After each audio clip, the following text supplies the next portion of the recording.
ओम शांति। ओम शांति। ओम शांति। ओम शांति। ओम शांति। ओम शांति।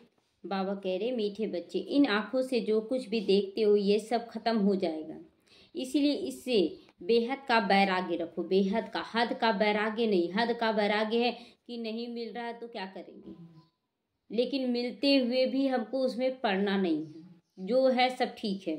बाप तुम्हारे लिए नई दुनिया बना रहे हैं, इस पुरानी दुनिया का कुछ भी स्वीकार नहीं करना है, कुछ भी स्वीकार नहीं करना है। प्रश्न है, तुम बच्चों की साइलेंस में कौन सा रहस्य समाया हुआ है? उत्तर है, तुम जब साइलेंस में बैठते हो तो शांति धाम को याद करते हो। शांति धाम जाना माना इस शरीर को छोड़कर जाना, तो मरजीवा जन्म लेना। तुम जानते हो साइलेंस माना जीते जी मर जाना, जीते जी मर जाना। यहाँ बाप तुम्हें सतगुरु के रूप में साइलेंस रहना सिखलाते हैं, क्योंकि हम बच्चों को बहुत अच्छे से बाबा ले जाना चाहता है, इसलिए पहले से ही यह आदत डलवा रहा कि बच्चे साइलेंस में रहकर अपने परम धाम को अनुभव करो। तुम साइलेंस में रहकर अपने विकर्मों को भी दग्ध करते हो। जब साइलेंस में रहते तो कोई विक्रम नहीं, मन का सोच को भी साइलेंस में ले आना है। ये नहीं कि बहुत ज़्यादा सोच रहे हैं, मुख से ज़्यादा बोल रहे हैं, नहीं। बाबा कहता हर तरह का साइलेंस रखना है, तब जाके फिर जैसे कोई मर जाता तो साइलेंस में आ जाता है ना। तो इसीलिए बाबा कहता है इससे विक्रम विनाश हो जाएंगे, दग्ध हो जाएंगे। तुम्हें ज्ञान है कि अब घर जाना है। दूसरे सत्संगों में शांति में बैठते जरूर हैं, लेकिन उन्हें शांति धाम का ज्ञान नहीं होता है, और ना ही वे ये सोचकर बैठते कि अब घर जाना है, ये सोचकर नहीं बैठते हैं। ओम शांति। मीठे मीठे सिखिलधे रूहानी बच्चों के प्रति शिव बाबा बोल रहे हैं। रूहानी बच्चों यानी आत्माओं के प्रति शिव बाबा बोलते हैं। गीता में श्री कृष्ण बोले हैं, लेकिन शिव बाबा बोले। श्री कृष्ण को बाबा नहीं कह सकते हैं, ऐसे भागवत गीता में लिख दिया गया श्री कृष्ण भगवानुवाद, लेकिन श्री कृष्ण नहीं बोले हैं, शिव बाबा बोले हैं। और श्री कृष्ण को कभी बाबा नहीं कहते हैं, पिता का रूप दिया जाता शिव बाबा को। तो भारतवासियों को मालूम है कि पिता हमारे दो होते हैं, लौकिक और पारलौकिक। दो पिता सभी के होते हैं। हमारे कितने पिता हैं? हाँ, हमारे 3 पिता हैं। पारलौकिक को परम पिता कहा जाता है, लौकिक को परम पिता कह नहीं सकते। तुमको कोई लौकिक पिता ये बात नहीं समझा रहे, ये बात समझाने वाला स्वयं परम पिता है। पारलौकिक बाप पारलौकिक बच्चों को समझा रहे। पारलौकिक मतलब परलोक में रहने वाले, सूरज चांद सितारों से भी पार परम धाम में रहने वाले बच्चों को समझा रहे हैं। तो पहले पहले तुम जाते हो शांति धाम। कौन जाते हैं पहले पहले? जो सत्युग में पहले आए हैं वही पहले जाते। जो सबसे पहले आया वही पहले जाएगा। जिसको तुम मुक्ति धाम, निर्वाण धाम या वानप्रस्थ भी कहते हो, वाणी से परे स्थान, वहां पर कोई हलचल नहीं, केवल आत्मा रहती है। तो आत्मा कोई कैसे हलचल करेगी? वो शरीर में आती तब तो बोलते ना चुरपुर करती है। अब बाप कहते हैं बच्चे अब जाना है तुम्हें शांति धाम। सिर्फ उनको ही कहा जाता टावर ऑफ साइलेंस। वहाँ टावर ऑफ साइलेंस इसलिए क्योंकि शरीर में रहने के बाद हम टॉकी बनते हैं। बिना शरीर के आत्मा क्या करेगी? तो वो एकदम साइलेंस ऑफ पावर हो गया, टावर ऑफ साइलेंस हो गया। यहाँ बैठे हुए पहले शांति में बैठना चाहिए। यहाँ पर जब भी मुरली सुनने हैं तो पहले शांति में बैठाया जाता है। कोई भी सत्संग में पहले शांति में बैठते हैं, परंतु उनको शांति धाम का ज्ञान नहीं, बस शांति में बैठ जाते हैं। बच्चे जानते हैं हम आत्माओं को इस पुराने शरीर को छोड़कर घर जाना है। ये बार बार रटाया जाता है, हम लोगों को आदत पड़ाया जाता है बच्चे घर जाना, अब साइलेंस में आ जाओ बच्चे, अब घर जाना है। कोई भी समय शरीर छूट जाए, इसीलिए बाप जो पढ़ाते वो अच्छी रीति पढ़ना चाहिए। कोई भी समय शरीर छूट सकता है, इसलिए बाबा जो पढ़ाए उसको पढ़ना चाहिए। वह सुप्रीम टीचर भी है, सदगति दाता गुरु भी है। उनसे योग लगाना है, उन्हीं का ध्यान करना, उनसे योग लगाना, उनसे बातचीत करना है। यह एक ही तीनों सर्विस करते हैं। शिव बाबा तीनों प्रकार की सेवा करते हैं। बाप, टीचर और सदगुरु तीनों का रूप लेकर आए हैं ना बाबा। बाप के रूप में क्या कर रहे? पालना भी दे रहे हैं, और टीचर के रूप में पढ़ाई दे रहे हैं, और सदगुरु के रूप में सदगति दे रहे हैं। ऐसे और कोई एक साथ तीनों सर्विस नहीं कर सकता। हाँ, कोई बाप टीचर बन सकता है, लेकिन सतगुरु का मतलब होता है जो साथ ले जाए। ऐसा कोई होगा दुनिया में? कोई भी नहीं। तो यह एक बाप साइलेंस भी सिखलाते हैं। जीते जी मरने को साइलेंस कहा जाता है। जीते जी मरना ही साइलेंस में आना है। तो शरीर का भान, जैसे हम लोग शांति में बैठते हैं तो शरीर का भान छोड़ते ही है ना, कि मैं आत्मा हूँ, तो शरीर का भान छोड़ते ही हैं। तुम जानते हो हमको अब शांति धाम घर जाना है। जब तक पवित्र आत्माएं नहीं बनी है तब तक वापस घर कोई भी नहीं जा सकता है। जब तक अगर पवित्र नहीं, तो इससे सिद्ध होता है कि बाबा केवल हम बच्चों को ही नहीं, पूरे विश्व की आत्माओं को पवित्र बनाकर ही घर ले जाएगा। चाहे आप हंस के बने चाहे रो के बने, बाबा बोलते हैं चाहे योग से चाहे भोग से बनाएंगे तो जरूर पवित्र। बिना पवित्र बने पैर हाथ धुलाए, बहुत गंदा हो गया ना, तो बिना पैर हाथ धुलाए थोड़ी घर के अंदर जाने देंगे बाबा। और पैर और हाथ दोनों धुलाने का मतलब होता है कि तन और मन दोनों धुलाई होगा। तो जाना तो सबको है, ये क्लियर है। इसीलिए पाप कर्मों को पिछाड़ी में सजाएं मिलती है, पाप कर्मों की पिछाड़ी में सजाएं मिलती है। बाबा क्लियर कर रहा है कि आप इस ज्ञान में आओ चाहे नहीं आओ, तो भी बाबा पवित्र बना कर ही ले जाएगा। इसीलिए पाप कर्मों का जो सजा है ना लास्ट में, वो बहुत कड़ा होगा। 1 सेकंड के लिए होगा, लेकिन लगेगा सालों का सजा मिल गया 1 सेकंड में, ऐसा स्थिति हो जाएगा। फिर पद भी भ्रष्ट हो जाएगा। सजा तो खाओगे लेकिन पद भी नहीं मिलेगा। एक होता है चलो सजा खा ली तो क्या हुआ, पद मिल जाएगा, नहीं, नहीं मिलेगा। मानी और मोचरा भी खाना पड़ता है, सजा भी खाओ और सूखी रोटी भी खाओ, कुछ नहीं पद पोजीशन मिलेगा। क्योंकि माया से हारते हैं ना, माया से हार जाते हैं। जैसे कि कोई विघ्न डाल दिया तो हम उसके परवश हो गए, क्या करें अब ये ऐसा बोल रहा ना, तो परवश हो गए। लास्ट में सजा खा के तुमको ले जाएगा बाबा, लेकिन हम क्या लिख दिए भाग्य कि हम उसके वश में हो गए। तो ये भाग्य लिख देना माना कि हम जब माया के वश में होकर चलेंगे तो माया कैसा सुख देगी, अल्पकाल का देगी और बहुत ज्यादा दुख देगी। तो बाप आते ही माया पे जीत पहनाने, और बच्चे सोचते हैं कि माया पे जीत कैसे पहने, घड़ी घड़ी हार जाते हैं, परंतु गफलत से बाप को याद भी नहीं करती। यहाँ तो एक बाप को याद करना है।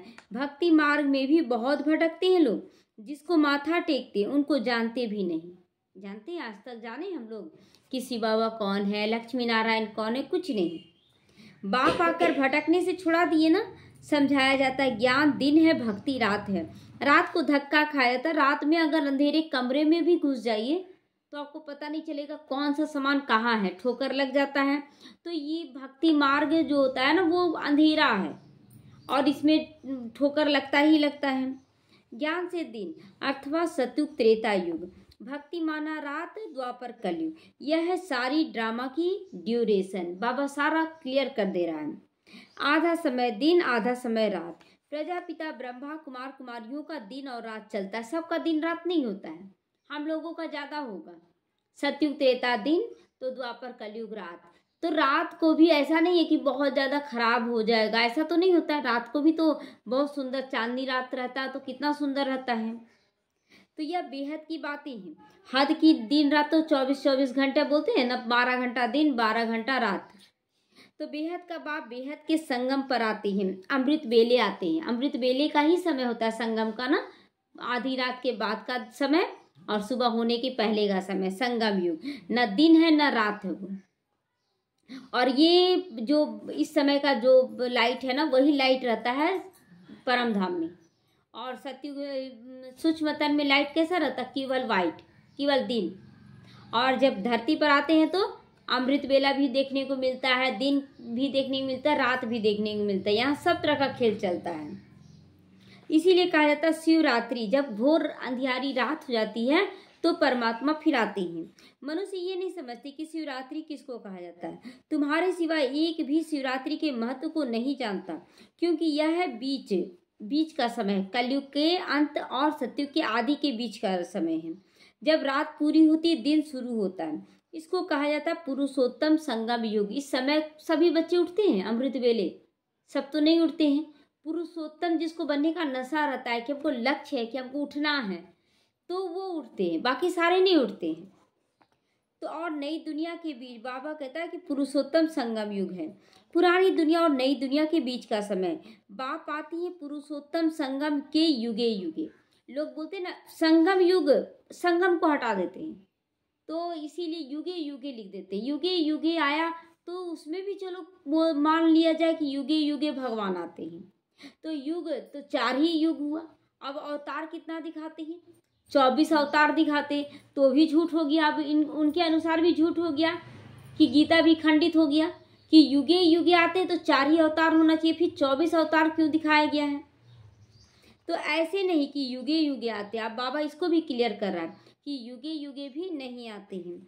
सत्युग त्रेता का संगम, उसे भी संगम युग कह देते हैं, लेकिन बाप उस संगम पर नहीं आता है। बाप अति धर्म की ग्लानि के समय आता है। तो अति धर्म ग्लानि तो कलयुग के लास्ट में ही होगा। तो बाप कहते ये सब तुम्हारी गलतियां हैं कि कभी युगे युगे युगे बोलते हो, तो कभी बोलते हो कि सत्युग त्रेता के संगम पर आते हैं, कभी उसके संगम पर आते हैं। नहीं, बाबा अति धर्म ग्लानि के समय जब सत्युग की स्थापना करनी होती है, कलयुग का विनाश, तब बाबा आता है। शिव बाबा कहते मुझे याद करो, तुम्हारे पाप विनाश हो जाएंगे। इसको योग अग्नि भी कहा जाता है। तुम सब ब्राह्मण हो, योग सिखलाते हो पवित्र होने के लिए। सभी को योग क्यों सिखलाया जाता है? कमेंट्री क्यों कराया जाता है? ताकि मन बुद्धि चारों तरफ के संकल्पों से निकलकर एक कमेंट्री में आ जाए और उसको ग्रहण करे। जब शांति में होती है ना आत्मा, तो मन उसको ग्रहण करता है, इसीलिए कमेंट्री कराया जाता है। तो वे ब्राह्मण लोग काम चिता पे चढ़ाते हैं, उन ब्राह्मणों और तुम ब्राह्मणों में तो रात दिन का फर्क हो गया। वे लोग विकारों में गिराते हैं और बाबा के बच्चे विकारों से निकालते हैं, तो फर्क हो गया ना। वह है कुख वंशावली, तुम हो मुख वंशावली। शादी कर दिए, लड़ाई झगड़ा हो रहा है, विकार में भी गिरे और लड़ाई झगड़ा दुख का कारण बन गया। लेकिन बाबा प्यार भी स्थापन कर रहा, प्यार भी ला रहा परिवार के सदस्यों में, लेकिन विकारों से किनारा भी करा रहा है, खत्म करवा रहा है। तो हर एक बात अच्छी रीति समझने की है। यूं तो कोई भी आते हैं उसको समझाया जाता है। बेहद के बाप को याद करो, तुम्हारे ऊपर जो विक्रम है, दुख का मुख्य कारण क्या है कि विक्रम। विक्रम देखिए, अगर फ्रिज भी पूरा साफ है लेकिन कोई सड़ा हुआ चीज रख दीजिए तो पूरा फ्रिज का जितना सामान है ना वो भी महकने लग जाता है। तो उसी तरह यहाँ पर भी जो सड़ा गला चीज है ना हमारे अंदर है, हमारे अंदर है, और वो हम जो अच्छा चीज भी खा रहे हैं ना उसको भी खराब कर दे रहा है। तो पहले उसको निकालना पड़ेगा ना। हम लोग सोचते ना कि कुछ भी नहीं अंदर में, लेकिन बाबा जान रहा ना, वो निकालता है पहले। तो बेहद का बाप का वर्षा मिलेगा कब? जब विक्रम विनाश होंगे, हमारे अंदर की कमी कमजोरियां समाप्त होंगी। फिर जितना दैवी गुण धारण करोगे कराओगे उतना ऊंचा पद मिलेगा। करेंगे और कराएंगे, दो बात हमेशा बोल, पढ़ेंगे पढ़ाएंगे, हर बार यही बाबा, समझोगे समझाएंगे, है ना। तो दोनों काम करना है ना, तो दोनों काम करेंगे तब ऊंचा पद पाएंगे। केवल अपने लिए कर रहे हैं तो अपने लिए तो सारी दुनिया जी रही है, इसमें क्या है बड़ी बात है, सारी दुनिया जी रही है। तो बाबा कहता बाप आते हैं पतितों को पावन बनाने, तो तुमको भी यह सर्विस करनी है। पतित तो सभी हैं, गुरु लोग किसी को भी पावन कर ना सके। गुरु लोग क्या पावन करेगा? जैसे कि उन लोगों को तो खुद भी नहीं मालूम है कि पावन किसको कहा जाता है, पवित्र किसको कहा जाता है, उनको तो नहीं मालूम है। बाबा पावन देश बनाना चाहते हैं, पवित्र देश नहीं। तो पवित्रता होता है केवल बाहरी पवित्रता, ब्रह्मचर्य स्थापन कर लिए, लहसुन प्याज छोड़ दिए, नॉनवेज छोड़ दिए, लेकिन पावन हमें बनना है, अंदर बाहर, मन से भी, बुद्धि से भी, संस्कारों से भी एकदम पवित्र बन जाना है। जो दोनों तरह से पवित्र बनते उसको पावन कहा जाता है। जो सिर्फ तन का पवित्रता होता है वो पवित्र है, पावन नहीं है। तो पतित पावन नाम शिव बाबा का पड़ता है, वही न जान सकते। आप गुरु लोग हमारे मन में क्या चल रहा है वो क्या जाने। तो ये तो शिव बाबा जानता है कि हम घड़ी घड़ी क्या सोच रहे हैं, क्या भावना से कर रहे हैं। वह आते ही हैं यहाँ जब सभी पूरे पतित बन जाते हैं, ड्रामा प्लान अनुसार, तब बाप आते हैं। पहले तो बाप को अल्प समझाते हैं, पहले बच्चों को अल्प का ज्ञान समझाते हैं कि परमात्मा है कौन। मुझे याद करो ये कहती है, तुम कहते हो ना वह पतित पावन है। रूहानी बाप को कहा जाता है पतित पावन, कहते हैं हे भगवान अथवा हे बाबा। अब भगवान करेगा तो इच्छा ही नहीं करता, हे बाबा भी अच्छा नहीं लगता। हे बाबा अच्छा लगता है, प्यारा बाबा, मीठा बाबा, यही अच्छा लगता है करने में, हे बाबा नहीं। लेकिन शुरुआत में जब ये बाबा मुरली चला था ना, हे भगवान हे बाबा नहीं कर, लेकिन हम लोगों को आदत था ना तो हे लग ही जाता था, हे भगवान ठीक कर दो, बाबा ठीक कर दो, ए बाबा ठीक कर दो, ऐसे बोलते थे। मुझसे निकलता है हाँ, मेरा बाबा। अब निकलता है मेरा बाबा, मीठा बाबा, परंतु परिचय किसी को भी नहीं। अभी ये बात, हे का मतलब होता है दुखी। हम लोग दुखी हैं? नहीं। हम लोग तो बहुत सुखी हैं। हे लगाना माना दुख का अनुभव करने वाले।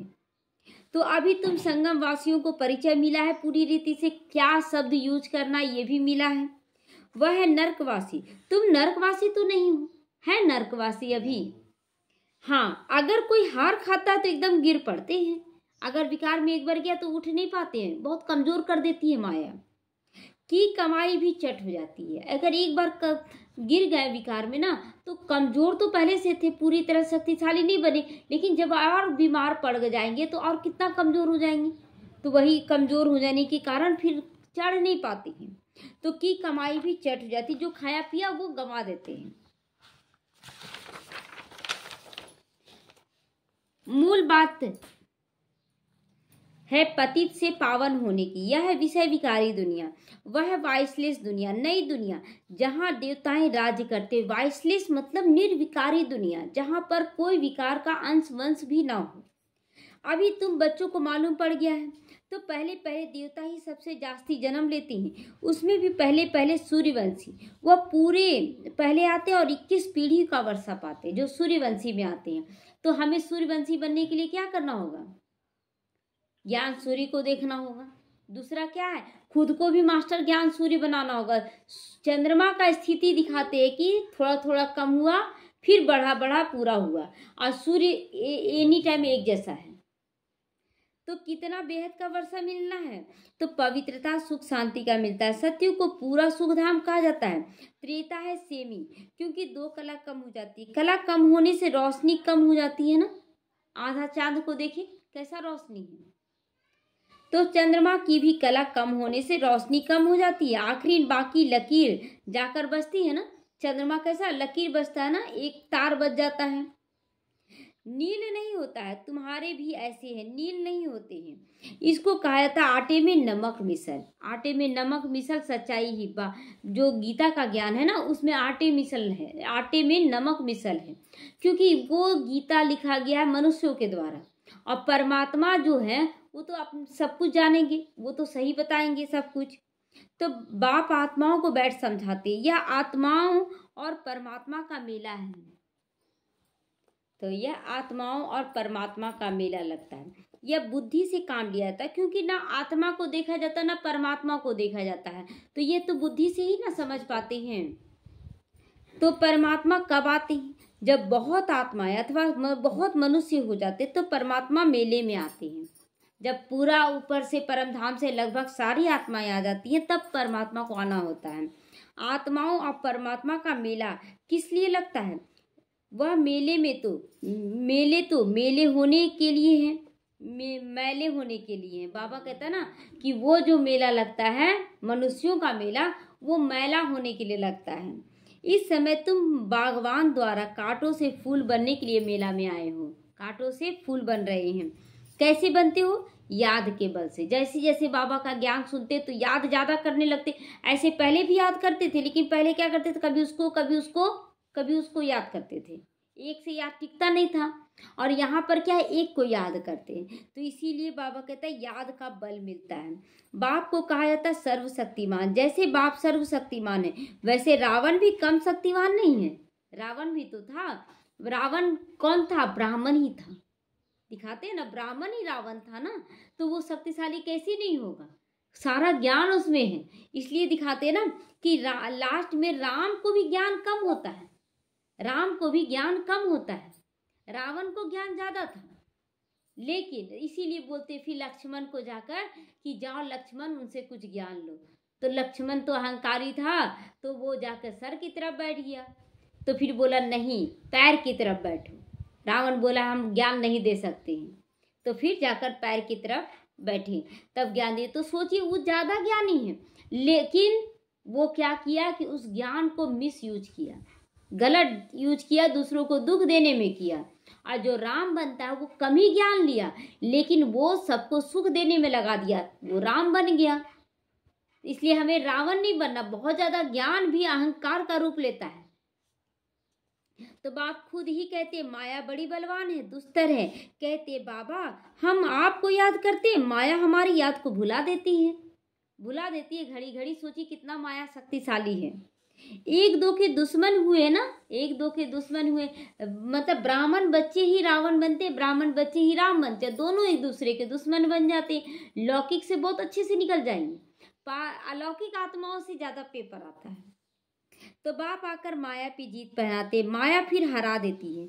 देवताओं और आसुरों की युद्ध दिखाई जाती है ना, परंतु ऐसा कोई युद्ध नहीं होता। ये युद्ध तो गुप्त चलता है, अंदर में समझते हैं कि हम मेरे अंदर खराब विचार चल रहा है, नहीं बाबा तो ऐसा देता है, तो ये भी एक युद्ध है। तो ये गुप्त युद्ध है। युद्ध तो यह भी है, तुम बाप को याद करने से देवता बनती हो, माया याद करने में विघन डालती है, पढ़ाई में विघन नहीं डालेगी। पढ़ाई जब पढ़ेंगे तो विघन नहीं डालेगी। इसलिए बहुत सारे ज्ञानी आत्माएं भी हो जाती हैं, लेकिन उनको धारणा नहीं होता है, उनको याद नहीं पड़ता है। बाबा कैसे याद करें, याद में विघन पड़ते, घड़ी घड़ी माया भुला देती है। देही अभिमानी बनने से माया का थप्पड़ भी लग जाता है। देही अभिमानी बनने से माया का थप्पड़ लग जाता है। क्या थप्पड़? कि कोई विघन आएगा और आपको दुखी, हैरान, परेशान करके चला जाएगा, आपका की कमाई सब चट कर देगा। तो बाबा कहता है कि देह अभिमानी बनने से माया का थप्पड़ लग जाता है, और जो किया कमाया कमाई है वो भी चट कर, मतलब इतना दिन से हम किसी का विश्वास जीत रहे थे, बहुत अच्छे से उसके साथ व्यवहार कर रहे, लेकिन अचानक ऐसा आया झोंका विकारों का कि हम उससे लड़ पड़े, और लड़ पड़ेंगे तो क्या होगा, सारा जो विश्वास हम जमाए थे वो तो खत्म होगा ना, कि देखो इतना दिन से तो बड़ा अच्छा बन रही थी, केवल नाटक था, बोलेगा ना।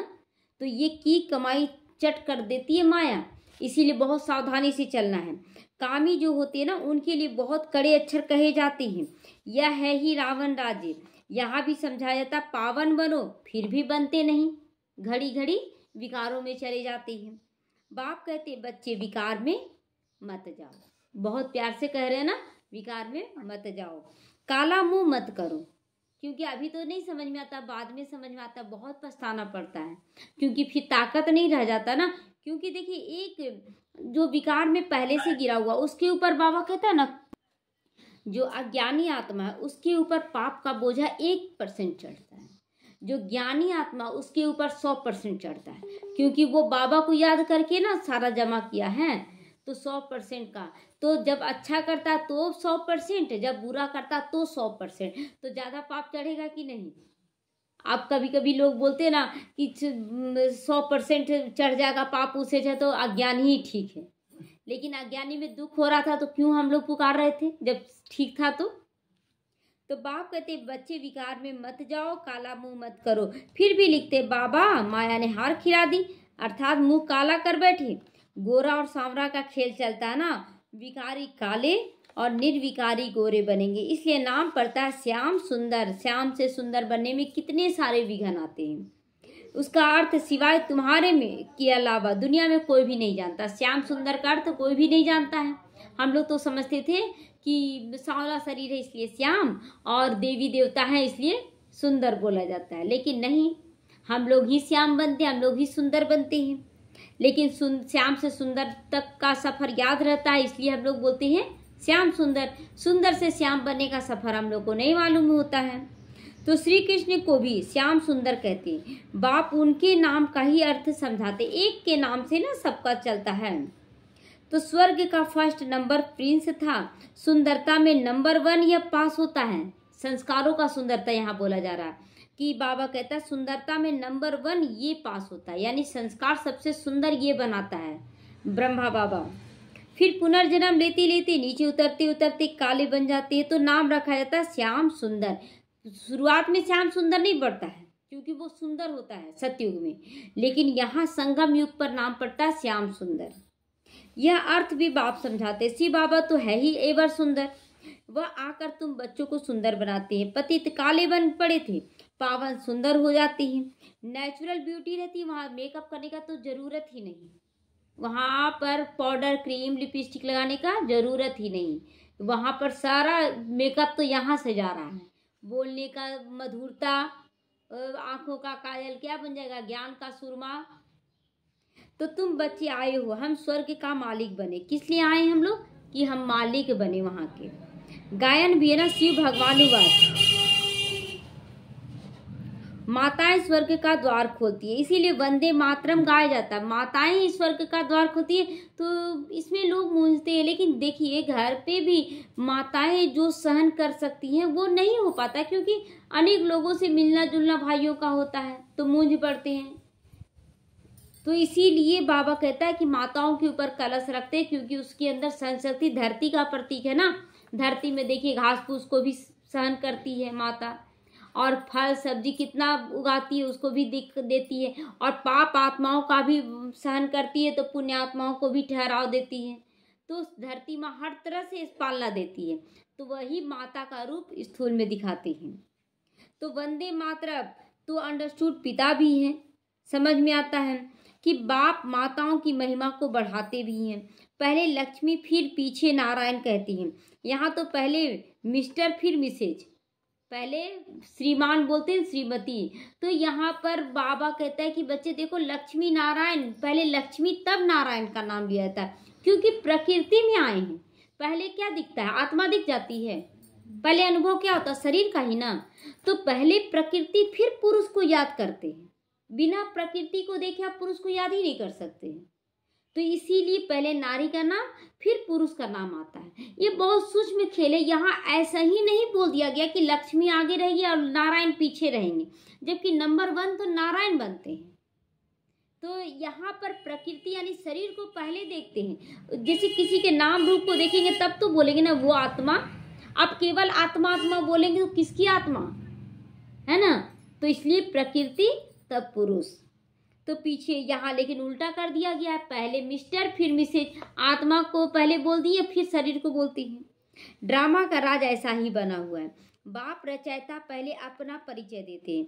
एक है हद का लौकिक बाप, दूसरा है बेहद का पारलौकिक बाप। बेहद के बाप को याद करते हैं, क्यों? क्योंकि उनसे बेहद का वर्षा मिलता है। हम लोग अभी क्यों याद करते हैं बाबा को? बाबा पहले लालच दिया, बच्चे तुम विश्व का मालिक बनोगे, लालच ही है ना। और सेवा करेंगे और सेवा करेंगे। क्यों रेस हो रहा है? ऊंचा पद लेने के लिए। और इससे आसान तरीका तो ऊंचा पद पाने का कहीं भी नहीं मिलेगा। डॉक्टर भी बनते बहुत मेहनत करते, बिजनेस भी करते हैं बहुत मेहनत, लेकिन यहाँ मेहनत नहीं है। इसीलिए लोग रेस कर रहे हैं कि और सेवा करेंगे हम भी। हद का वर्षा मिलते हुए भी बेहद के बाप को याद करते। बाप आप आएंगे ना तो हम और संगतोड़ एक आपसे ही जोड़ेंगे। भक्ति मार्ग में हम लोग आते थे, क्योंकि वर्षा याद रहता था, मतलब आत्मा के अंदर रहता था कि कुछ तो मिलता है। इसीलिए बोलते थे जब आप मिलेंगे भगवान तो हम सब छोड़ छाड़ देंगे और केवल आपको याद करेंगे। तो यह किसने कहा था? शरीर ने कि आत्मा ने? आत्मा ने कहा था। तो आत्मा ही इन ऑर्गन्स द्वारा पाठ बजाती है। हर एक आत्मा जैसे जैसे कर्म करती है वैसे वैसे जन्म मिलता है। साहूकार गरीब बन जाती है, कर्म है ना। अब बहुत खराब कर्म किया, बहुत साहूकार था, लेकिन कोई पुण्य कर्म नहीं किया, किसी को दान पुण्य नहीं किया, वो दूसरे जन्म में क्या बन जाएगा? वो गरीब बन जाएगा। तो यह लक्ष्मी नारायण विश्व का मालिक बनते। इन्होंने क्या किया यह तो तुम जानते हो, तुम ही समझा सकते हो। अब समझाओ क्या किए हैं। बाप कहते इन आंखों से जो कुछ भी तुम देखते हो उससे वैराग्य लाना है। वैराग्य मेरा नहीं है कुछ भी, ये सब खत्म हो जाना है। नया मकान बनाते हैं, फिर पुराने मकान से वैराग्य हो जाता है। बच्चे कहेंगे बाबा ने नया मकान बनाया, हम उसमें जाएंगे, यह पुराना मकान तो टूट फूट जाएगा। यह बेहद की बातें हैं। तो हमें नए मकान की ओर जाना है कि पुराना? तो कलयुग कौन सा मकान है? पुराना है ना। बच्चे जानते बाप आया हुआ है स्वर्ग की स्थापना करनी। यह पुरानी छीछी दुनिया, इससे वैराग्य रखना है। तुम बच्चे अभी त्रिमूर्ति शिव के आगे बैठे हो, तुम विजय पहनते हो, वास्तव में तुम्हारा यह त्रिमूर्ति कोट ऑफ आर्म्स है। हमारा त्रिमूर्ति क्या है? 3 सिर दिखाते हैं उसमें कोट में। लेकिन बाबा कहता है कि कोट ऑफ आर्म्स किससे बना है? ब्रह्मा विष्णु शंकर से। ये तीनों का स्वरूप हर एक बच्चे हम लोग धारण करते हैं। तुम ब्राह्मणों का ये कुल सबसे ऊंचा है, चोटी है ना। ये रजाई स्थापन हो रही है। इस कोट ऑफ आर्म्स को तुम ब्राह्मण ही जानते हो कि क्या है, ब्रह्मा विष्णु और शंकर। शिव बाबा हमको ब्रह्मा द्वारा पढ़ाते हैं देवी देवता बनाने के लिए। विनाश तो जरूर होना है। दुनिया तमो प्रधान बनती है तो नेचुरल कैलमिटीज भी मदद करती है। दुनिया विनाश होगा तो कैसे होगा? बाढ़ आया, एक साथ कितनों को बहा कर ले गया। उसी तरह बाबा कहता है ज्वालामुखी फटेगा, कितने लोगों को विनाश कर देगा। तो विश्व युद्ध तो लास्ट में होगा, लेकिन कैलमिटीज भी बहुत मदद करता है, नेचुरल कैलमिटीज। बुद्धि से कितना साइंस निकालते रहते हैं, पेट से कोई मूसल निकालता नहीं है। यह साइंस निकली है, यह साइंस निकली है जिससे सारे कुल का विनाश कर देते। बम्स कैसे निकला? साइंस से निकला। और साइंस कहाँ से निकला? साइलेंस से निकला। कोई भी इन्वेंशन, कोई भी चीज़ बनाने के लिए ना साइंटिस्ट को भी अंडरग्राउंड होना पड़ता कुछ समय। तो 6-6 महीना, साल भर पर वो एकदम अंडरग्राउंड, किसी से मिलना जुलना बंद, बातचीत बंद। तो साइलेंस से ही सब कुछ निकल सकता है, कोई भी इन्वेंशन। तो बच्चों को समझाया जाता है यह ऊंचे से ऊंचा तुम्हारा जन्म है, ऊंचे से ऊंचा हमारा शिव बाबा है। पूजा भी करनी चाहिए एक शिव बाबा की और देवताओं की। ब्राह्मणों की पूजा नहीं हो सकती क्योंकि तुम्हारी आत्मा भल पवित्र है लेकिन शरीर पवित्र नहीं है। इसलिए पैर नहीं किसी से छुआना है, नहीं, क्योंकि पतित को क्या आशीर्वाद देंगे? पतित बनने का आशीर्वाद देंगे। तो इसीलिए पूजन लायक नहीं हो सकती हो। भी महिमा लायक हो जब फिर तुम देवता बनते हो तो आत्मा भी पवित्र बन जाती है, तो शरीर भी पवित्र मिलेगा। इस समय तुम महिमा लायक हो। बाबा कहता है इस समय तुम महिमा लायक हो। वंदे मातरम गाया जाता है। माताओं की सेना ने क्या किया? माताओं ने ही श्रीमत पर ज्ञान दिया। माताओं को ही ना भेजा किया चारों तरफ की जाओ सेवा करो। माताएं सबको श्रीमत पर ज्ञान देती हैं। माताएं सबको ज्ञान अमृत पिलाती हैं। यथार्थ रीति तुम समझते हो। शास्त्रों में भी बहुत कहानियां लिख दी हैं, वह बैठकर बाबा सुनाते हैं। तुम सत सत करते रहते हो। ये तुम यह बैठकर सुनाओ तो सत सत कहेंगे लोग भी। ये सारा ज्ञान अगर सुनाएंगे तो लोग बोलेंगे कि आपका ज्ञान गलत है। नहीं है, नहीं, कह तो रहे आप सही, लेकिन अभी हम नहीं आ सकते, वो अलग बात है। तो अभी तो तुम सत सत नहीं कहोगे।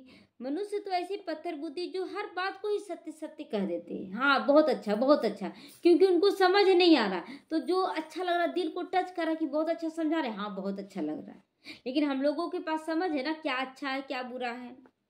तो गायन भी पत्थर बुद्धि और पारस बुद्धि। पारस बुद्धि माना पारसनाथ बनना। नेपाल में कहते पारसनाथ का चित्र है। पारसपुरी का नाथ या लक्ष्मी नारायण ही बनते हैं, उन्हों की डिनास्टी। अब मूल बात है रचयिता और रचना के राज को जानना। रचयिता और रचना के राज को जानना। तो रचयिता कौन है? रचयिता एक शिव बाबा है। हम बच्चों को कैसे रचता है कि कितना ऊंचाई में पहुंचा देता है, इतना अच्छा रचना करता है हम लोगों का, जिसके लिए ऋषि मुनि नेति नेति कह गए हैं। अभी तुम बाप द्वारा सब कुछ जानते हो, अर्थात आस्तिक बन गए हो। अब पहचान करके याद करते ना, सब जगह दौड़ेंगे हम लोग, वहाँ भी जाओ वहाँ भी जाओ, भल जाएंगे भी। लौकिक में अगर कुछ कारण है तो भल जाएंगे भी, लेकिन मन बुद्धि में क्या रखेंगे? हम ऐसा बन रहे हैं, ये भगवान नहीं है। आता है ना। तो माया रावण बिल्कुल नास्तिक बना देती है। अच्छा, मीठे मीठे सीखी लदे बच्चों प्रति माता पिता बाप दादा को याद प्यार, गुड मॉर्निंग और नमस्ते। नमस्ते रूहानी बाप को की रूहानी बच्चों को नमस्ते। हम रूहानी बच्चों की रूहानी माता पिता बाप दादा को याद प्यार, गुड मॉर्निंग और नमस्ते नमस्ते। शुक्रिया बाबा, शुक्रिया। धारणा के लिए मुख्य सारे सदा स्मृति में रहे कि हम ब्रह्मा मुख वंशावली ब्राह्मण है, कुख वंशावली नहीं, हम लोग ब्रह्मा मुख वंशावली है। हमारा कुल सबसे ऊंचा कुल है, ऊंचा कुल है। तो इसलिए हमारा कर्म कैसा होना चाहिए? श्रेष्ठ से श्रेष्ठ होना चाहिए। जो लोग देखें तो बोले कि ये तो साधारण नहीं हो सकते हैं।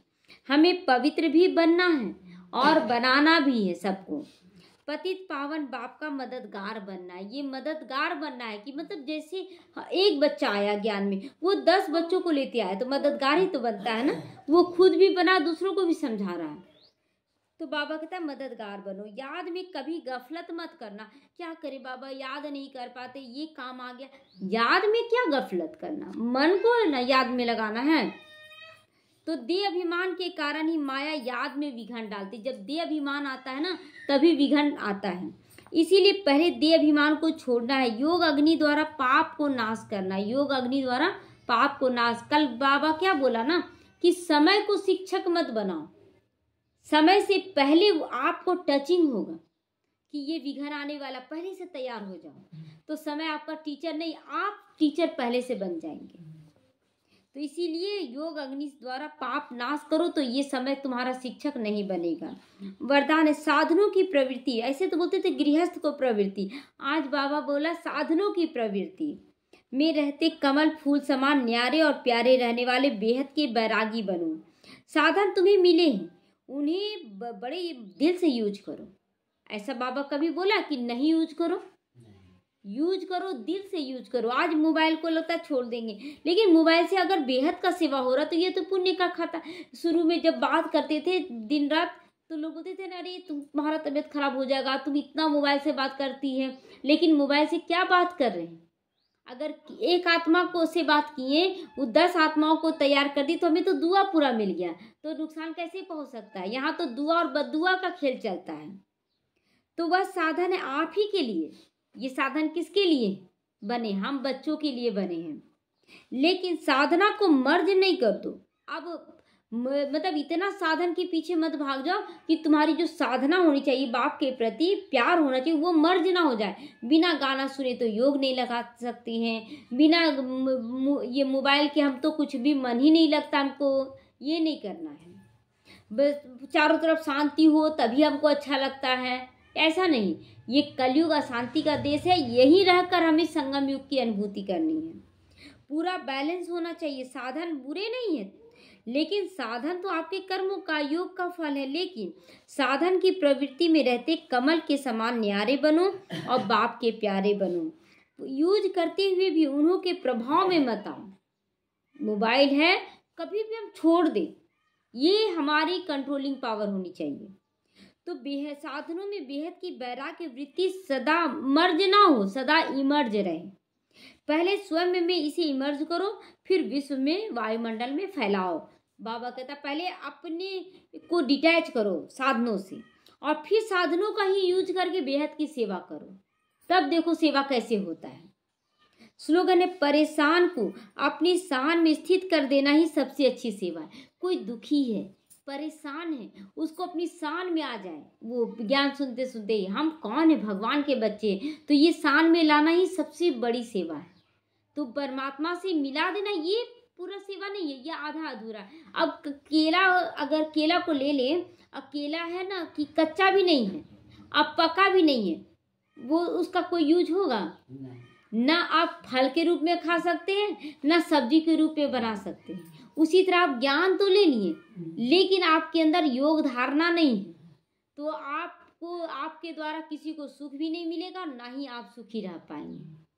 तो ना कच्चा रहे ना पका रहे, आप तो अधपका रह गए। हमें तो पूरा पकना है, मीठा बनना है। तो बाबा कहता अच्छी रीति सेवा कर सकोगे। ओम शांति।